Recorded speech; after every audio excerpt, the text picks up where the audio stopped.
Radio Free Skaro!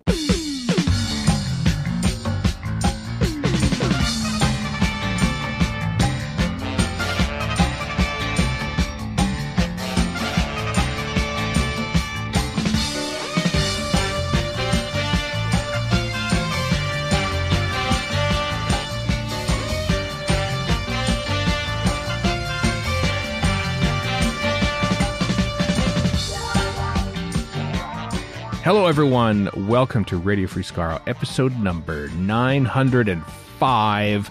I am Stephen in Edmonton. Morning, Vancouver. And Chris in Edmonton. I know we have to try and work our way past all the well-wishers that I see on Twitter for King Charles III because coronation euphoria has hit the UK. There's nothing but cynicism in my Twitter feed. I don't know. Yeah, same here. I woke up to that. Funny jokes and cynicism. And it all seems pretty low key, to be honest with you. Like, I turned it on this morning when I woke up in Whistler because I was at a work thing. And here, the wagon was going to wherever they live. That's my very detailed royal explanation. I think the coronation itself had already happened. Everything seemed pretty calm and not quite as big a hullabaloo as the Queen's funeral and so forth. No, did I watch the Queen's funeral? I don't even remember anymore.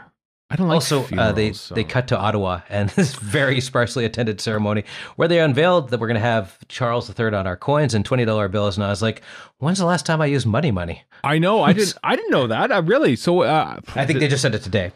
Oh, wow. Well, this is today being we're recording this on Saturday, Yes. May the 6th for what it's worth. Wedging our podcast in after a coronation and before Game 2 of the Stanley Cup second round series between the Edmonton Oilers, my preferred team, and the Vegas Golden Knights. So, not half hour ago, I walked back into my place. So I know I've just sat down and recorded. I know you otherwise you would have said Warren and Whistler because that's where you were, which ironically enough, Warren was a favorite haunt for then Prince Charles and his two boys going skiing. I used to do it a lot There you in go. Whistler. I haven't skied there once. No, have you skied once? When I was a kid on Rabbit Hill in Edmonton, for all you Edmontonophiles, there's a deep cut. There we go. I didn't like it. That was my only time too. I think I had more fun because I was wearing a snowsuit. I just sort of ran and jumped down the hill and then slid about 20 or 30 feet in my very slippery snowsuit. I mean, that is more fun. It was way more polyester fun. 70s snowsuit. Yeah, it's a lot more fun. So we'll press on. I hope everyone enjoyed the. Hope you're still coming down off the excitement and adulation of the coronation nights. You know what? I did fire it up on BritBox today. It was weird because I got up late. I don't know, like 10:30, 11 or something. I'll fire it up, see if I could watch the whole thing. And they were streaming it again, but you couldn't like go. I imagine you probably could go back tomorrow and have just the full thing on there. But they were basically streaming it as live, but it wasn't live. It was very strange. So I watched like part of it. I had part of it on just to see what all the thing was on. As in you couldn't fast forward, or as in I couldn't fast forward. I just sort of like hit, and then I went to like I'm gonna want to, I don't know, play some GTA or something on the TV. So I flipped over to my browser and fired up BritBox there, and it was like at a different point there's an orchestra playing, and I said, that's odd. I don't know when this is. Is it after or before where I just tuned in? So I don't know. BritBox is all over the place with their stream today. So. Apparently he was crowned. That is breaking news. He did put a crown on his head, and now he's king officially. So all I know about the coronation is somebody put a giant penis into a lawn, like burned a giant penis into a lawn or something. I don't know. Hooray! God no save context. The king. No context needed whatsoever. That's all we need. I don't know if it's like Buckingham Palace grounds or like I don't know where it was. But I thought you meant just like some guy, like on like 121st Street here. No, just nothing. No, nothing at all. It's a coronation. I don't want to have to Google coronation penis. I'm going to get the wrong results. Yeah, I don't think you should do that. That's a bad idea. Very bad news.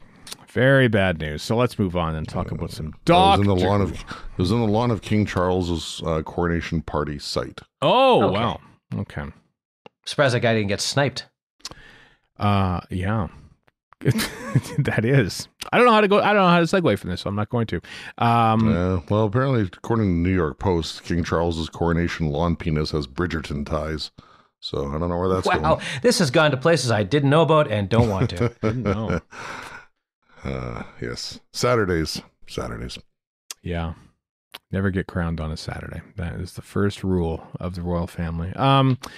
There's a writer's strike on right now. The WGA is on, the Writers Guild of America is on strike in the United States, which has already delayed Blade and Series 5 of Stranger Things. So I hope you're happy, writers, with your greediness. I saw a tweet getting dunked on by somebody who was saying that with all the mental health issues America's going through, the last thing they should be doing is cutting off their supply of Marvel films. And I'm like, this can't possibly be real. Are you serious? Wow. Astounding.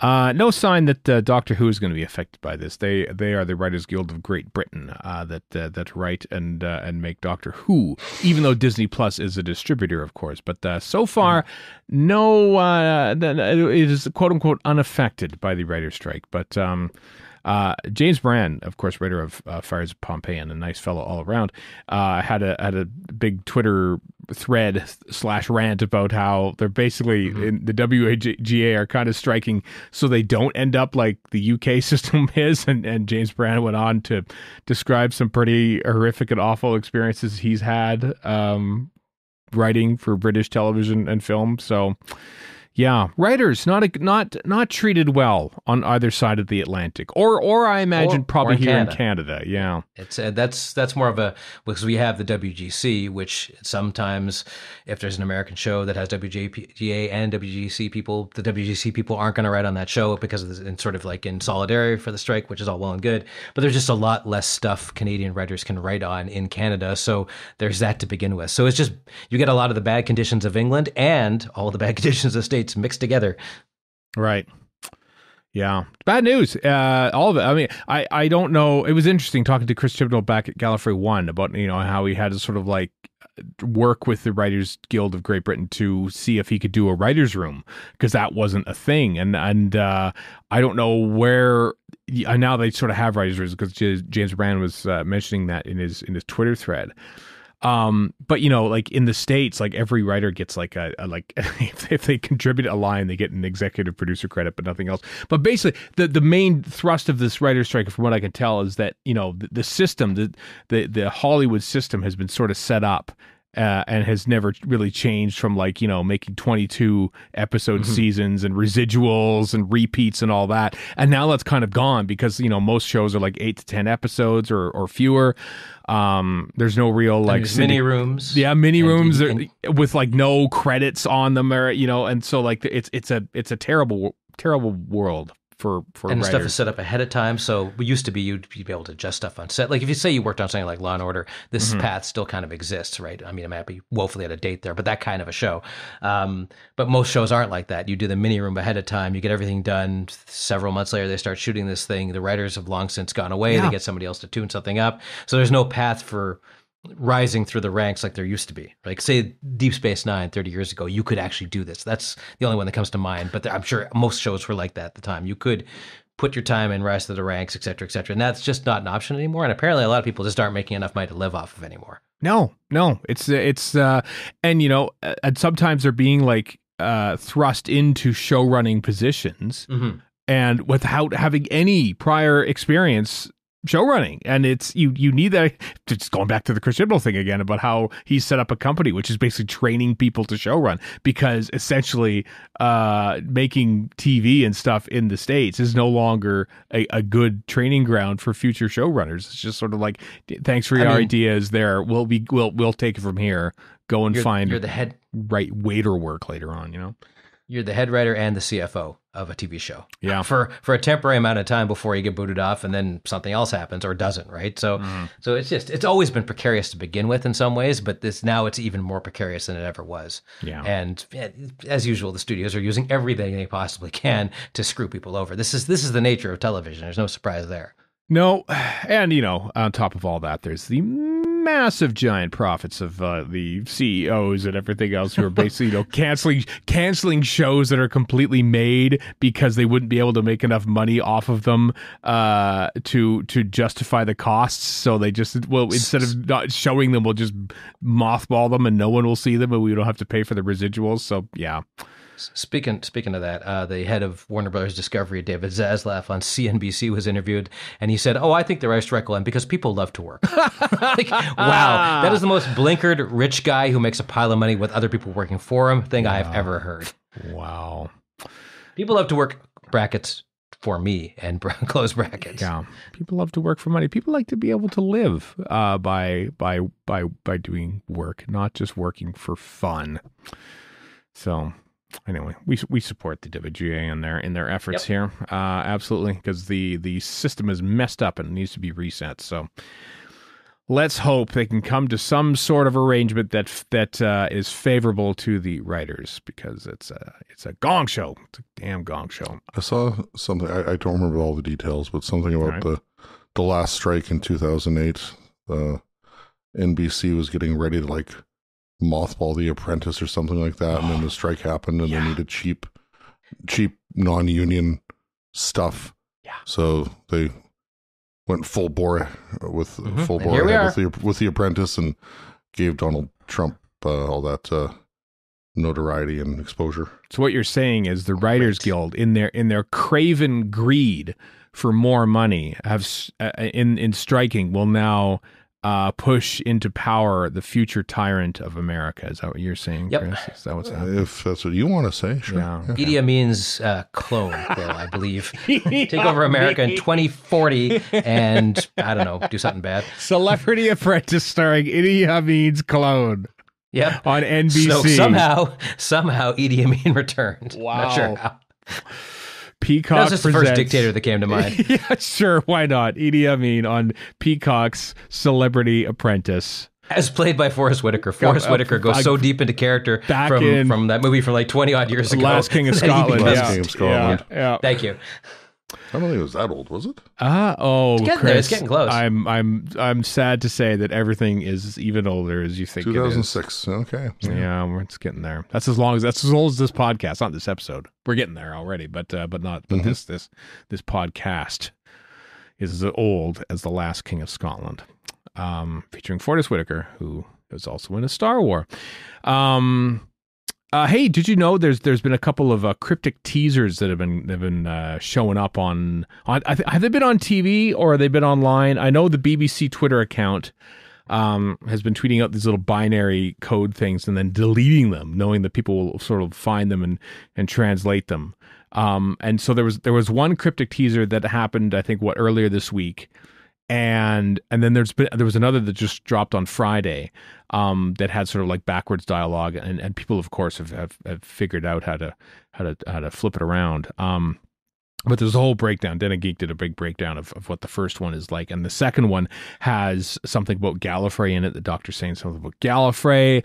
The binary thing. The first one I think said the Star Beast. The second one said Allons-y, and both of them point to a trailer, and this is the cruelest thing of all, a trailer airing during the Eurovision final next week, which would compel, it won't compel you, Warren, but it will compel me to keep an eye on it, so that I can see the trailer. Chris is going to be watching it front to back anyway. Well, I won't be watching the BBC feed of Eurovision, but it won't be during Eurovision. They don't do commercials. No, they don't do commercials. It would be the same day as, perhaps. I was going to say, how drunk will Chris be depends on when this trailer is.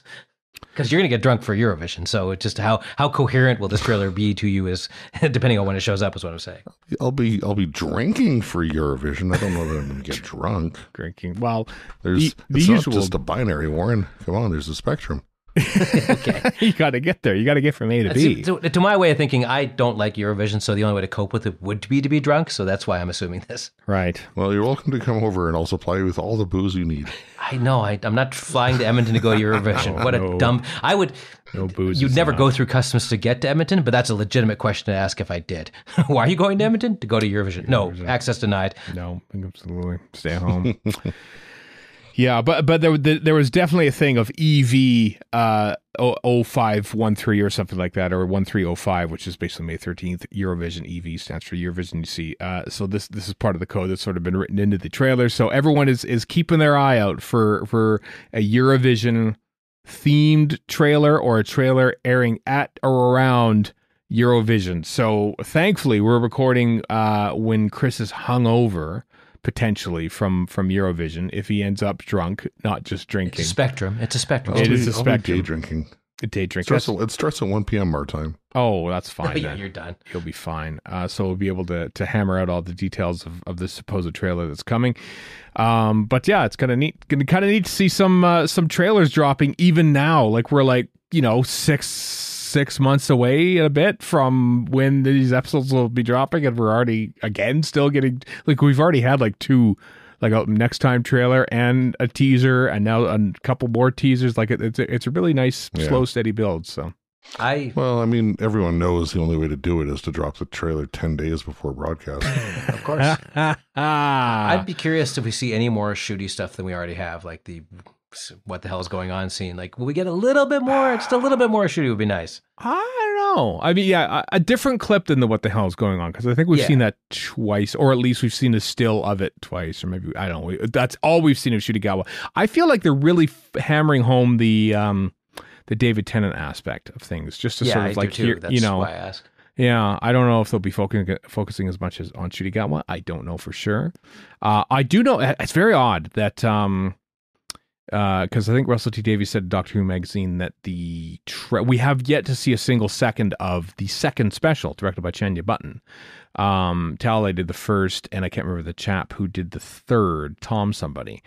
And also that Murray Gold hasn't even scored a second of it either. So it's like, does this thing even exist? Will we see a clip or something from that second one? Why are they keeping the second one so secret? I don't know.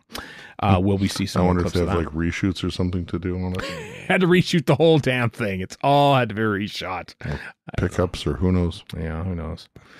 I mean, that was all shot last, July, August? Yeah, I know. It's been a long time ago now. So interesting. Well, I look forward to it. I hope I don't have to endure Eurovision to see it. I'm sure it'll be on the social medias, on the Twitters, on the Instagrams, on the Blue Skies. Well, they're going to be on Blue Sky. Yes. Still waiting for the invite. I'm sure you're going to have your eyes glued to Twitter with Eurovision going on. Oh, boy. Yeah, good point. Yeah, I think I'll be waiting for YouTube to foist that on my face. Man, yeah. I'll be on Mastodon. I'll be on Mastodon waiting for it for a good solid week after it happens. You won't be out. It'll be under some content warning or something like that. Where's the trailer? Oh, I got to click it. While being scolded about something, rather. Yeah. No, I subscribe to Twitter alerts from the Doctor Who account, so I don't have to. And indeed from RTD on Instagram, because whenever he posts something, it's it's just him and his sister just hanging out at a Nando's or something in Cardiff. So that's the exciting news to expect and wait for in a week's time. There was some big casting news in some circles, and to some other circles, like probably the three of us who had to maybe Google who this was. Not so much. Jonathan Groff is cast. He's joining the cast of Doctor Who. I had to Google who he was. I admit it, because I only saw the first episode of Mindhunter and I didn't like it. I never watched Glee, and I certainly never watched Hamilton. But let me tell you, the people who saw Hamilton, they were very excited that King George III, who is in Hamilton, is going to be in Doctor Who. So this is big news. Usually we're the criminologists, but there is some serious, Broadwayology happening right now. A lot. Trying to mush these two things together, dog and cat and Simpson style. Why aren't they married yet? Yeah, there was like strap on your space boots. We're gonna something like that in regards to the press release. So everyone's thinking, he's going to be played King George III. And this again, actors can play different roles. Actors can play different roles in different things. So he probably won't be just reprising a role from a Broadway play in a Doctor Who episode.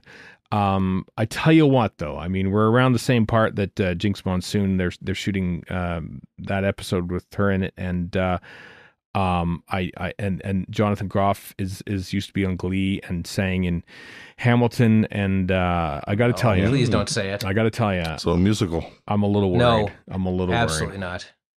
I'm a little worried that a musical is happening or is in the works. If it's diegetic, it's less worse. Although Rings of Akaton, but you don't like musicals except for Norman Jewison's. I only like, that's the only one. Norman Jewison's film of Jesus Christ Superstar in 1973 is and maybe I'll give a pass to Rocky Horror Picture Show, so you can see where my tastes lie. 1970s. Part of me is thinking of what we've been avoiding. We've been lucky enough to avoid on this podcast anyway, a musical episode, but it's been threatened for several years, kind of like, as in us singing. No. As in us having. Nobody wants to hear that. Even musicals nerds don't want to hear that. I know there's fans of musical entertainment out there. The three of us on this podcast do not represent your views, and we're happy to admit that. On the upside, if there is a musical episode, you are actually, we could certainly draw from a pool of talent to talk about it other than us. Oh, I don't know. Here's the thing. Just do it. If it's been talked about for 15 years, over with. Yeah. Just do it and get it over with. If you're going to do it. You survived a Christmas Carol, you'll survive. No, but that was diegetic. It was great, and that actually had a diegetic reason for her singing in it. It's people breaking out mysteriously into song, which would make no sense. Like, I never saw it obviously, but the Buffy musical episode, Once More with Feeling. Everyone is infected with a virus, and so they were forced to, break out into song. Apparently, that was the catch, the hook of the episode, the gimmick. I have seen that one. You have seen that one. I was forced to watch it. Yeah. So I feel like that's sort of been done, and like there was another one. I don't know. I think Lucifer did one or something. That everyone was sort of compelled to sing. Like every show has done like for some reason we are being forced to sing as if it's in a musical. So I feel like that approach is done. You don't do that, but they might do that. I don't know how you would go into a Doctor Who episode and say suddenly everyone is now singing. Why is that? That's what if it's straight up musical. Yeah, I'm going to do what I do with the Oscars and hit the mute button. I don't know what I would do. I don't know what I would do. I wouldn't be happy. I'll say that. I wouldn't be happy with it. I wouldn't go on and say this is the death of Doctor Who. You should cancel the entire franchise right now. But I would not be happy. I do not like musicals. What if such a thing completely reversed your view and opinion of musicals, though, and you became a fan, and then like you started watching I don't know, Wicked or Stomp or Rent or something. Don't wish that upon him. No, see, I've had to sit through some. I don't even like Disney movies. They sing in those too. It's like, here we go. Listen, I had to sit through Phantom of the Opera here when it premiered in Vancouver, and I played the Sunmakers in my head because I was beyond bored. Yeah, that's how bored I was with it. I don't know how. I don't know. This could be just like, you're like, Warren, you mentioned the Broadwayologing, was it? What was your word for it? Yes. Basically willing this thing into, I might just be willing this thing in existence to hate on it, and it might not even happen. But I don't want to hate on it. I just want it to happen. No, I don't want a musical episode. Which I guess is a form of hate. So yeah. I know plenty of people want it, and I shouldn't really keep them from wanting it, but I don't. So No, I don't either. Anyway, welcome Jonathan Groff to Doctor Who, and hopefully your non-musical role playing something opposite Doctor Who. Is he playing a villain? Who knows? Don't know. It's going to be a blast. If he's singing, he's a villain by definition. Strap on your space boots. This is going to be a blast, quote unquote. Like all those times Skeleton Master sang.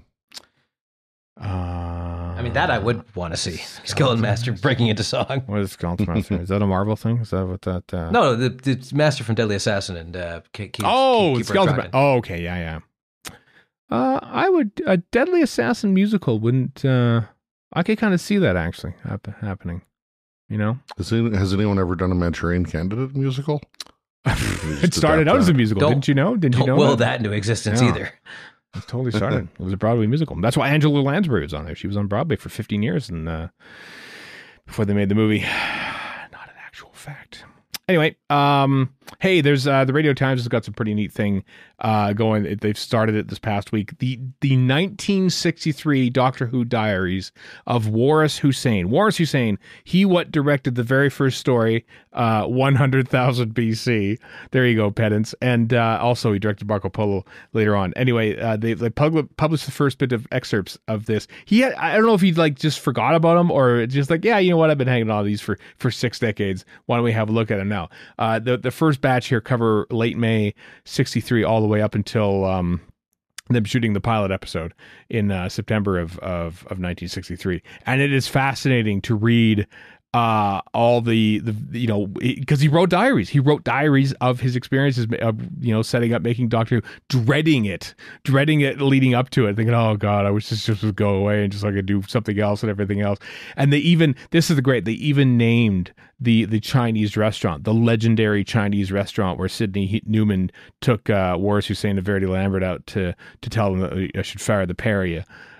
Which is fantastic. So good reading on the Radio Times website there. I look forward to seeing the future installments of this. It's pretty cool. What else is Waris Hussein hiding? I mean, he was hiding the telesnaps for his 6 episodes of Marco Polo that he directed. Are we going to just find out, I didn't realize you wanted the film, because I'm here. I got the pristine film copies of these. If Waris Hussein has the pristine film casters, I'll be slightly less full of ire than if some rando in the Cotswolds has them. This is Waris Hussein, damn it. Yeah, just like, sorry, I just assumed that everyone had seen them. Well, fine, here they are. Oh, they're vinegar now. Waris Hussein wouldn't do that. He's wonderful, but... So yeah, good reading. Links in the show notes, radiofreeskaro.com. You can have a read yourself at the Diaries of One Waris Hussein, a guest on this podcast way back in the day on 2 occasions. There is, thanks to Chris's digging through Amazon, there's a future installment of Doomsday coming as a hardcover novel by the looks of it. Written by M.G. Harris. It's called Doomsday, hours 14 to 11. Are they counting down? Is that how this is going to work? They're going to count. Very specific. Well, it's Doomsday. It's a day. A day, yeah. But they're counting down the hours as opposed to counting up the hours. More books in the series, presumably, with other hours. I guess so. But they haven't exactly or the comics or the whatever or comics or audio materials that are going along with this. Yeah, or whatever is happening. So anyway, there's a blurb there. August 31st, this is coming out in the UK, possibly elsewhere as well. But Chris found it here on the Amazon.co.uk website. Links in the show notes if you want to have a look at the synopsis yourself there. It's a brand new original Doctor Who adventure featuring the 2nd and 9th Doctors connected to the Transmedia project Doomsday. So there we go. Doom meets Doctors 2 and 9 on Satellite 5. What is even happening here? Find out in August. Don't ask me. Yeah, no, don't. No, no clue whatsoever. Yeah. Find out in August. In August. So, there's also a reprint, the paperback edition of the Doctor Who art of Chris Achilleos is coming out soon. Clack or clack. I can't tell if however you want to. It's already out. It's already out. It's already out. You can get it now. But it even has this version has an unpublished, featuring an previously unpublished Peter Capaldi in illustration by Chris Achilleos, which he did, of course, before he died. So that's out there, £18 plus postage from Candy Jar Books, which is pretty cool. Always like the artwork of Chris Achilleos, which is very much mimicked in the newest round of covers for the Doctor Who Target novels, that being 5 books being Warriors Gate and Beyond. I'm not sure we've ever had it called that before. Planet of the Waters of Mars, Zygon Invasion, and Kerblam, all sort of done in that same style. The artwork came out this past week. The books themselves come out July 13th, 2023. Two things here. I would like to see them. I like the style that they use, the Achilleos style. I would like to see them ape other styles of the past too. That'd be kind of cool. Also, I just love that clack is the iconic thing that we go back to, because it is great. It is great. Yeah, absolutely fantastic. I think they should do for the next round. They should just do like just random stock image ones like they did for some of the Davis novels. Yes, just that's exactly what I was referring to. Slap it on. Florida Doomsday is a particular favorite. Just like Earthshock, just like Doctor Who's just pointing a gun. All right, Earthshock. It's fine by me. Yeah, who does? I actually don't know who does these. The artwork. I know they're done. They're good. I'm not criticizing them. No. It'd be cool to see the other ones reflected too. Says in the first paragraph on the article, Anthony Dry. Anthony Dry, just good. Well done, Anthony Dry. I really like these. So good job. Good job. Yep. And of course the spines look great too with that Target novel on there too. They 100% know how to mine nostalgia when it comes to these. I just hope they're consistent with the use of the Target logo on the spine, because some of the earlier ones didn't have it. Oh, really? I didn't. I don't have any physical versions of it. You do, Chris, on your Yeah, shelf? we've got, I don't know how many we've got. We've got some. Well, And not all of them have the Target logo on the spine. that is criminal, but not unexpected. That's all I have to say about that. Maybe you can get Just your like own the little time sticker. lash. Just like the time lashes. Chris segues on my behalf to start the time lash before the order. Boy, listen to my the tension and apprehension in my voice because I'm worried about the Oilers game coming up in about half an hour's time as of this very moment, which is why we're dipping now back into the time lapse to see what happened this week in history in Doctor Who.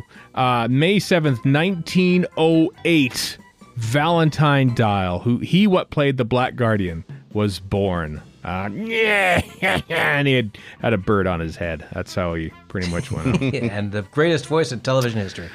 Such a great voice with Valentine. It's weird seeing him show up in other things. Like he was in a Black Adder, and then he was also he was a regular, just a guy in the City on the Edge of Forever. What it was the Colin Baker Babin episode, Babin the Butcher episode. He's in that.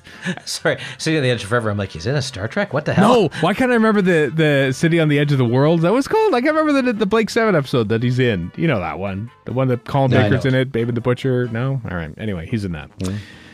Don't forget, he was also Deep Thought in Hitchhikers. He was Deep Thought in Hitchhiker's Guide to the Galaxy. That's true. Yes, that's right. That is right. Also, happy birthday, Ben Wheatley, director of Deep Breath and Into the Dalek. Also a guest on this podcast way back when. Has directed many other things, of course, but we only know him for directing 2 episodes of Doctor Who. I've watched a couple or 3 of his movies. Yeah, as have I.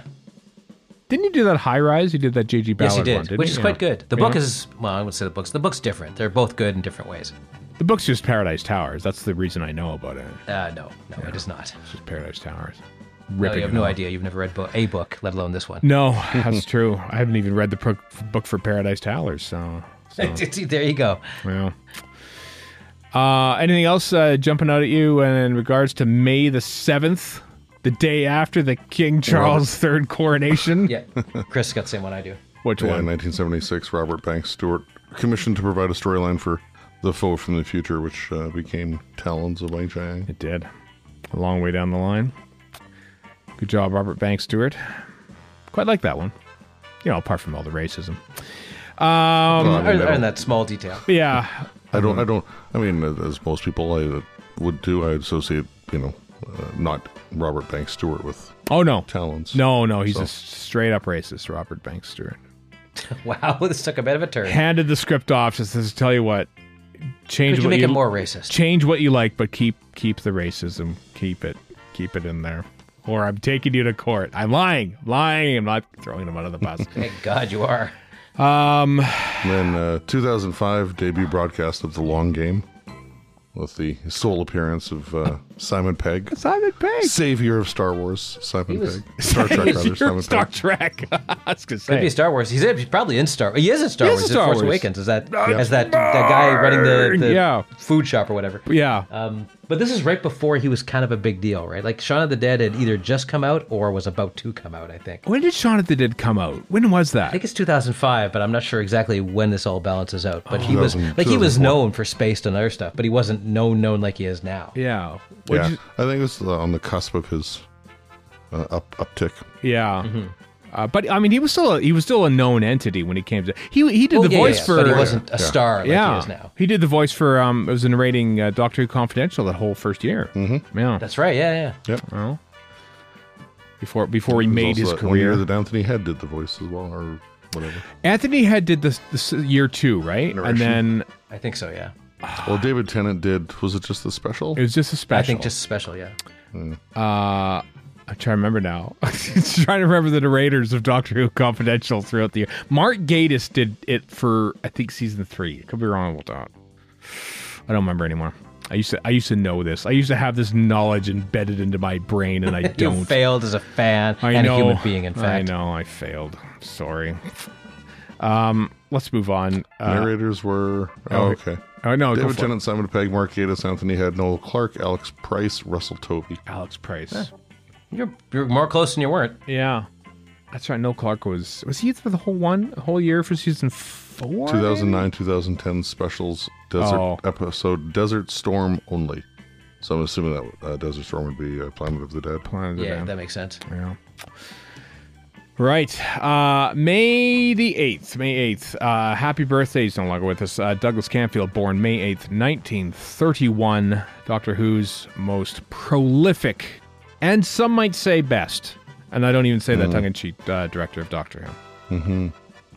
Well, it's him or Graham Harper, right? So it is. But given that Harper only did 2 stories, whereas Camfield did a ton. Yeah. But I mean, they also, both of them worked on the series beyond just directing. They did. So it's not like they both had deep, extensive knowledge of things. Mm-hmm.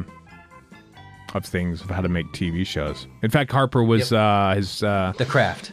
The Craft, yeah. Harper was his production assistant or some underling, some underling director's assistant on Seeds of Doom. So, where I reckon that Harper probably picked up 1 or 3 tips about how to make You'd think, a TV show. So, of course, he did it quite well. Anything else jumping out? I know there's one that's jumping out at me, but what do you got? What happened in 1980? Please tell us. The casting of Matthew Waterhouse as new companion Adric announced to the press. Yep. Is he your classic Adam in that he's something you obsess over excessively? Well, my wife is obsessed with him, so Oh, okay, fair enough. Mine is. Sorry, go ahead. No, I was just going to say that also happened during Eurovision, just for what it's worth. It was a big... I suppose it did. No, it wasn't. It was a massive, huge, big... We're going to reveal the new Doctor Who companion during Eurovision, and there up popped, I don't know, Casey in the Sunshine. I don't know who's producing Eurovision those days, but no, it was not. What were you going to point out there, Warren? 1967, an untitled story by Eric Laithwaite is formally rejected. I just have this image of like this script being flopped onto the desk and then a big stamp, rejected, goes on it in cartoon form. Yeah. I don't. I think. Well, part of it utilized the Daleks, which is was a no-go at that time. This is for season 4. Which was for the first Doctor, Stephen and Dodo, and like they weren't even in season 4 by the end of it. So, which is hilarious, just given how much changed. Like, okay, hey, I'm Eric.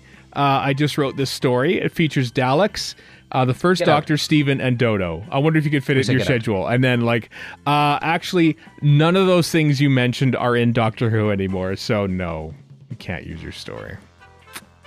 Formally rejected. Anything else? Anything else jumping out of you? May the 8th in history. Not really. No? Okay. How can you top Adric, really? It's impossible to do that. Please, don't give Chris that kind of fuel. Please, I beg of you. That's true. See, how do you top Adric is the subject of how much slash fic out there? It. Oh, God, I don't want to know. Please don't look it up. Stop. May the 9th, I'll say this just because we mentioned it early in the podcast, 2007, May 9th, James Moran is commissioned to write The Fires of Pompeii, which takes place of Mark Gatiss' The Suicide Exhibition. Ugh. Yeah. I actually didn't know much about The Suicide Exhibition. I didn't know about that one. So, Doctor and Never knew it Martha. existed, yeah. Doctor and Martha implicated in the death of the curator of the Natural History Museum. but alas. There's a collection of bogmen found buried in the Irish peat. Oh, They turn out to be powerful aliens. goodness. Could make for an interesting Target novelization down the line, maybe. Huh? Yes. And beyond. The Bogmen and beyond. I want it. Yeah. Or a vehicle to talk about bog butter.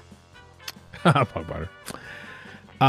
Happy birthday, John Black, director of Keeper of Chalkin, 4 to Doomsday. No, did he do 4? Yeah, did 4 to Doomsday, and K9 and Company. There we go. Thus cementing his status in the miniscope. I don't think we got him yet. It's a hat trick, too. Yeah, I don't think we got him yet. But I remember we had his finagle list. Like, you know what? K9 and Company probably should count. And so that's why he's in the miniscope. But Well, I mean, we counted,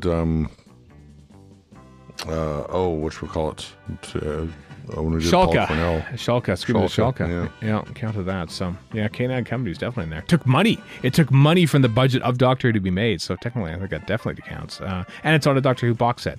So, that means it's canon. Yeah, John Black is still on the list for the miniscope. There we go. Oh, I'm looking forward to that one. I am. Just so you can watch K9 and Company. Yeah, absolutely. I want to watch K9 and Company again. 1972, May 9th, recording for The Time Monster takes place at BBC TV Centre Studio 4.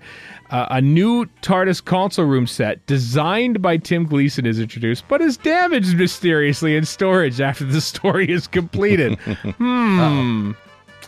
Well, if you want the posterity of the washing up bowl TARDIS room, Lego Dimensions can provide you your fix. Yeah, it's never looked better than in Lego Dimensions, for what it's worth. Yeah, very interesting that nobody liked it, and it says, yeah, damaged. Sorry, got to build a new one.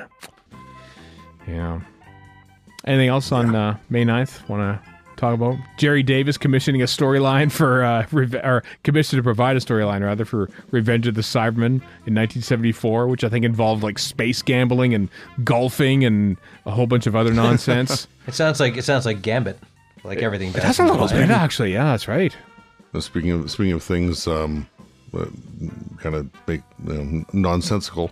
1975, recording for Pyramids of Mars takes place at the BBC Television Centre Puppet Theatre in White City. Oh, I love it. They have a puppet That's theater. why the hand was underneath Sutek, because he's a big puppet. It's a giant puppet. Told them once, I told them 100 times. Want to know where that hand has been. Yeah. Spinal Tap first, Puppet Theater last. Yeah. And then 1989, recording for Battlefield is cancelled due to industrial action. Therefore, we never saw that story get made. 100% gone. Wiped from the archives. You thought you saw it. Much to Warren's chagrin. Yeah, I know. I'm middling on Battlefield. As I've gotten older, I become apathetic to the McCoy era as opposed to genuinely filled with bile. Yeah. You've gotten mellower. I'll be watching I Battlefield. wouldn't say mellower, more lazy. Yeah, that's it. Yeah, apathetic. Apathetic is right. Yeah. Yeah. I'll be watching that one later this week on my Doctor Who pilgrimage. Yeah. Oh yeah. I'm almost done the classic love series. Battlefield. I do too. I genuinely do. Love it. Love it to bits. Fortunately, nobody else did back in 1989. Only got 3.1 million that first episode. People agreed with me back in the day. Yeah. Let's move on to May the 10th. May 10th, 1970, Bobby Orr scored the most famous goal in hockey history when he scored the overtime winner in Game 4 of the Stanley Cup Final against the St. Louis Blues. I know that because you've seen pictures of it everywhere. Even you, Warren. Even you have seen a picture of Bob. If you Google Bobby Orr goal, and you'll see a still image of that. When would I do such a thing? I don't know, but you could do it right now and you'd see it. I'm not going to. No, I know. Yeah.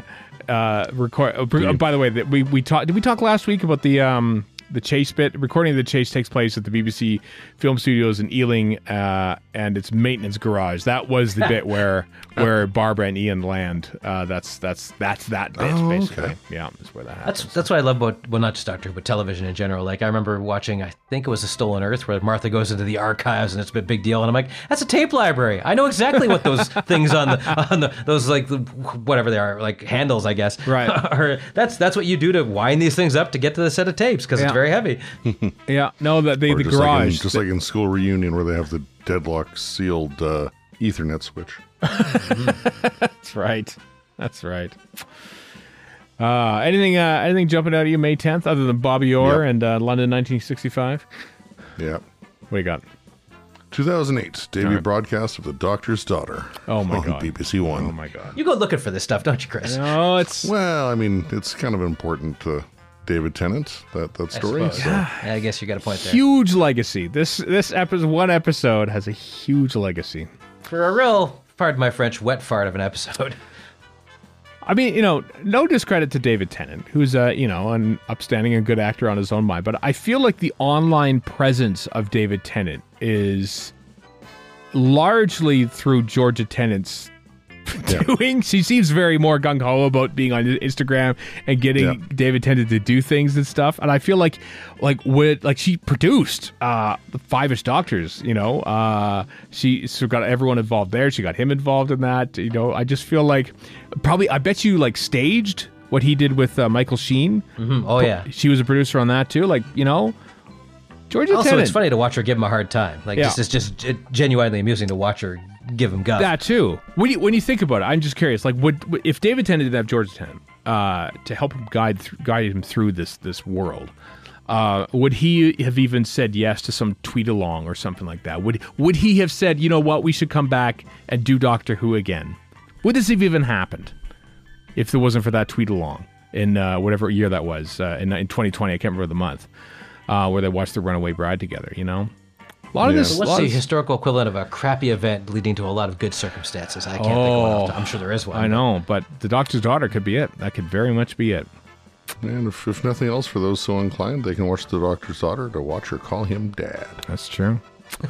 Also, it's not the worst episode. It's just kind of mediocre. It is kind of mediocre. It's terrible. It's utterly terrible. I wouldn't go that far. It's an episode based on a hook, and then we got him. We already got him now. We got everyone in because of the next time trailer and the title. And now he says, "Well, let's just get out of here." It's not the first time. It's not the last time that's been the case. But some of those hooks work better than others. Yeah.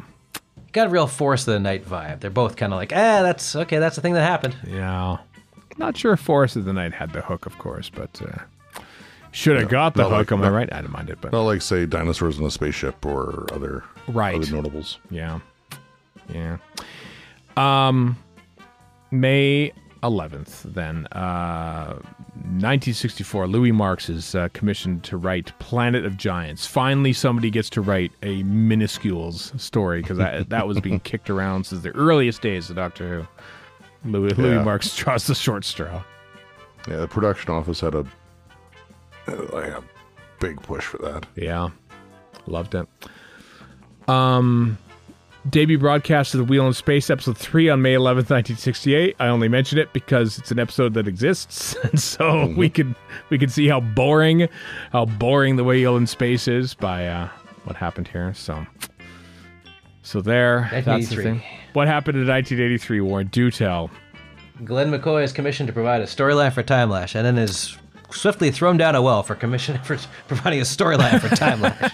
But he did I made it up, that second part. He did it, though. Yeah, 1983, May 11th. That was like well over a year in advance of them actually making it. That's astounding. Yeah. I could believe it if he said, we need a story in 2 weeks. Can you? Okay, it might be crap, but I can do it. But no, they worked hard to make Time Lash. That's what's so tragic Sometimes about the just whole can't situation. Tell. Yeah. Weird. Well, the failings of Time Lash, despite there being many, I don't think they're down to the writing as such.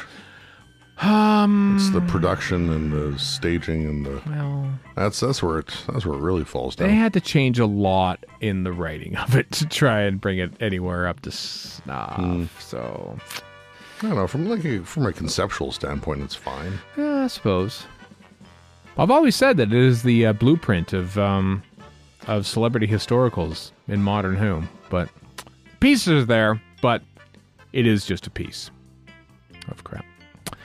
What is it in Dimensions? Is it ever referenced at all? In Dimensions? What? Yeah, if anything is going to pay tribute to Time Lash, it's probably Lego Dimensions. Lego Dimensions. Yes, alas, there is no Borad. Or like Time Lash, actually. You know, what are you Tinsel. even doing, Lego? Come on. Yeah, I know. Honestly, the time Lash itself would be, that's something that could have gotten shoehorned into Dimensions or some other Doctor Who game. I know this is a recurring question. Fortnite, that'll be full of Time Lash. That's the only crossover. Is actually a Time Lash crossover. Well, this is a recurring question. Did Big Finish ever do anything with that previous Carful visit? Did no idea. Tim Treloar voice anything? The Doctor Who visits Carful. I remember reading the book and being excited because they tied in the Third Doctor somehow, and I'm like, oh, what does this mean? And is there an actual missing episode of this or something? Never existed. So. Get on it, Big Finish, or if you already did, like back in 2007, well done. What a sad day, May 11th, 2001, the death of Douglas Adams. I remember that. Sucks. Yeah, it really sucks. He was only 40 freaking 9 years old. Utter tragedy. Still to this day, I remember Russell T Davies saying, if when he came back in 2005, for sure Douglas Adams would have been commissioned to write an episode for series 1 and then have it finally come to fruition in series 3 by the time he watched all those deadlines go past. But my heavens, Douglas Adams writing a modern Doctor Who episode would have been just astounding. Gosh, yeah. With Stephen Fry in it, I believe they were really good friends, weren't they? I think so. Yeah. Douglas Adams was friends with everybody. Pink Floyd, I think, weren't they compadres? Huge Mac nerd, too, which Chris is better to call. Giant Mac nerd. Yeah, you ran into him, didn't you? Didn't you meet him at a Macworld like in 96 or something like that, Chris? 99. 99. Well. Yeah, Macworld, San Francisco, 99. Just a fellow nerd showing up there. Yeah. Tell us about the new Macs, he would scream out. Give me one. Did he own like the first one? He had like the first Mac of all time. In England, I think so, yeah. Him or Chris Bidmead, I can't remember which way it went. I was going to say Bidmead, yeah. One of them bought the first one.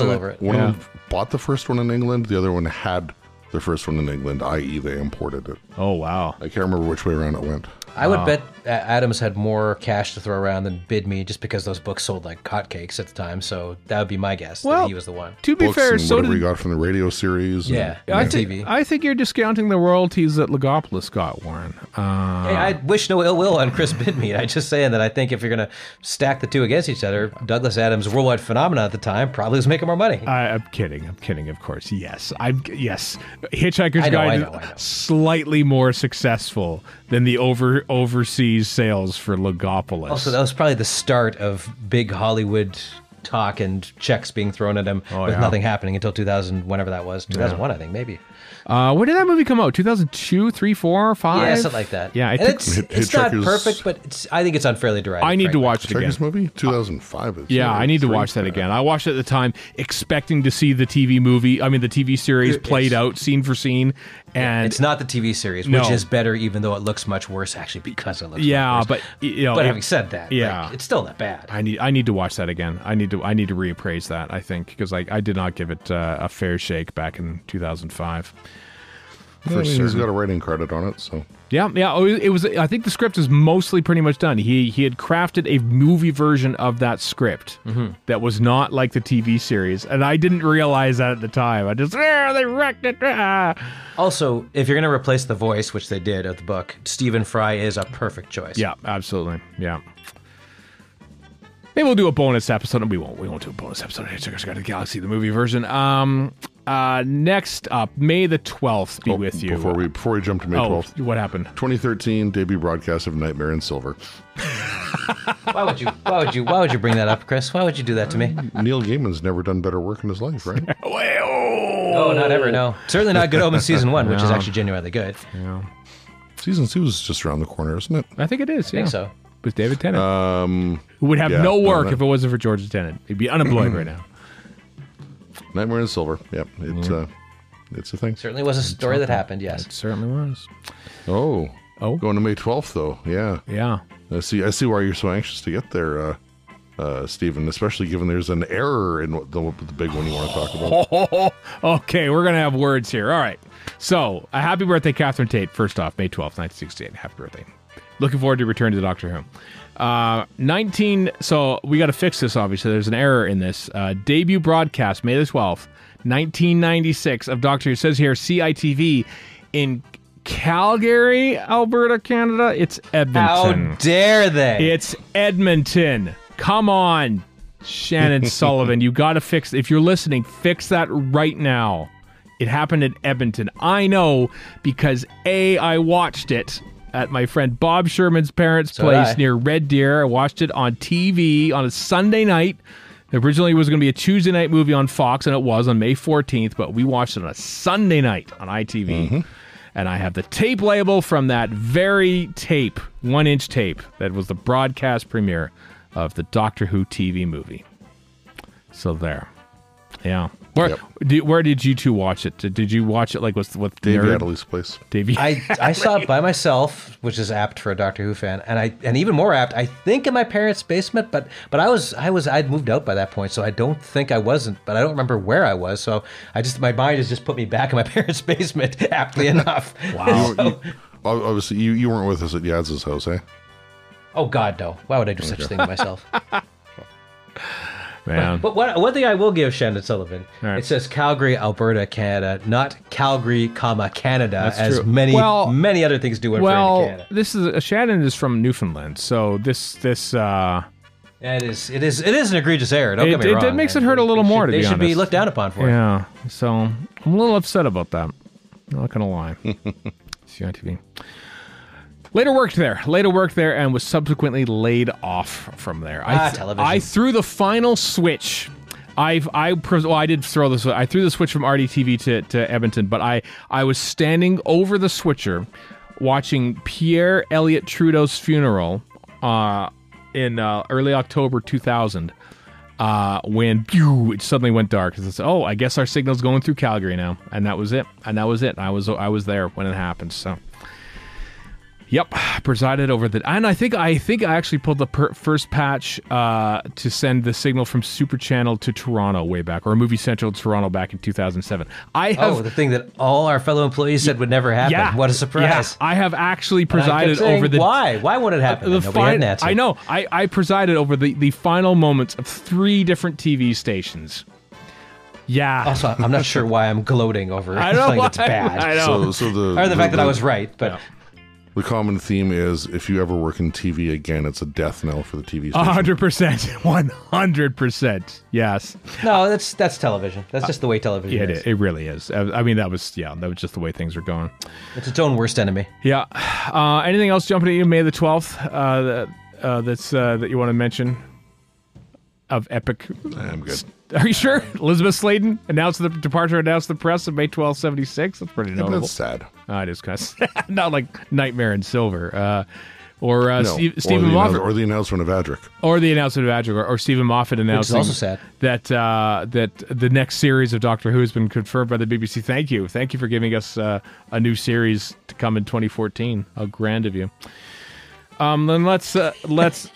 Yeah, I know. Let's wrap up on May 13th. Then how about as you would have read in Waris Hussein's diaries, Sidney Newman's unhappiness with the development of Doctor Who leads to the start of production on an initial 4-part story being postponed by 4 weeks from July 5th to August 2nd. He does actually say this in his diaries. Oh, now it's been kicked back and I got nothing to do for 3 months. So that is actually mentioned there.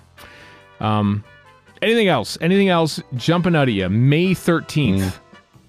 1965, Donald Cotton commissioned to write the first 2 episodes of The Mythmakers. Goodbye, Vicky. Mythmakers is a fun story. It is fun. I agree, it is. Yeah. A lot of people like it more than I do. Toby Haydock and Deb Stanish for 2, but yeah. It's a good story. I'd like to see it one day. I'd like to see it one day.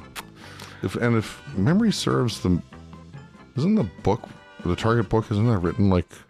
Yes, it is. Like a I remember Homeric, that. I remember being kind of impressed by tome? Yeah, because they did. Donald Cotton wrote it for Romans too. Was like written in like diary entries, and I thought that was dumb. Yeah. And at the time, I found both of those quite hard to read. yeah, I found it hard to read at first, but then I really got into it. I was like, for first of all, I'm like, this is not a proper Doctor Who book. Oh, then I was like, oh, I see where he's going with this. This is actually kind of fun. I never stuck with it. I never read them. I'm shocked to hear it's too. I know.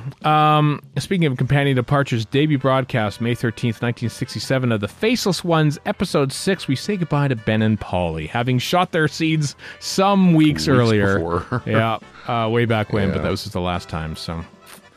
Yep. Kicked out the door. Get out. And that was that. All right. 1975, Terrence Dick's The Haunting is abandoned. Later reusing some elements for State of Decay. That's 75. That's a long time. That was because that became Horror Fang Rock, of course. So I'm surprised that it was being mooted that early on. But because for some reason I thought it was a relatively last minute thing that The Haunting was abandoned. I'm wondering if like Calgary, Alberta, Canada, that's the wrong date. But Hey, how dare you? Come on. you never know. Look, we get so much out of this list. That's We not do. I listen. I have used now this site so many times in the last decades that I poke in good fun. That's all. Yeah. Except now everything's in doubt for the veracity of the information. I know it is now. Yep. Yep. All right. Well, let's wrap up the podcast as we're recording right now. The Oilers are about to go on a power play against the Vegas Golden Knights, and I sure hope they score. Next week will be all about the supposed trailer that's happening during Eurovision, and failing that, we'll get a full 60-minute report from Eurovision on from Chris. Chris, prepare your I don't care. We don't want to hear any of it. But no, absolutely not. Go Sweden, go Finland. Yeah. Oh, are you cheering for? Sure, I like Sweden. I've been to both those places. I'll cheer for them. Why not? Those are the songs that you prefer. Is that what I'm? Bookies' two favorites. Yeah. Okay. Well, then I'm okay with either winning. I like that you cheer for whoever the bookies call the ones who are. Yeah. All right. I think my reason is better. I've been there, and they're nice countries. Yeah. I cheer for whatever's fun and interesting and good and stuff. Oh, good. All right. Well, good luck, Sweden and Finland, in your quest to win that show. All right. Eurovision. Thank you. The Eurovision Song Contest. Yes. That's the one. Okay. We'll be back next week, folks. Until then, I am Stephen in Edmonton. Warren in Vancouver. And Chris in Edmonton. So long for now.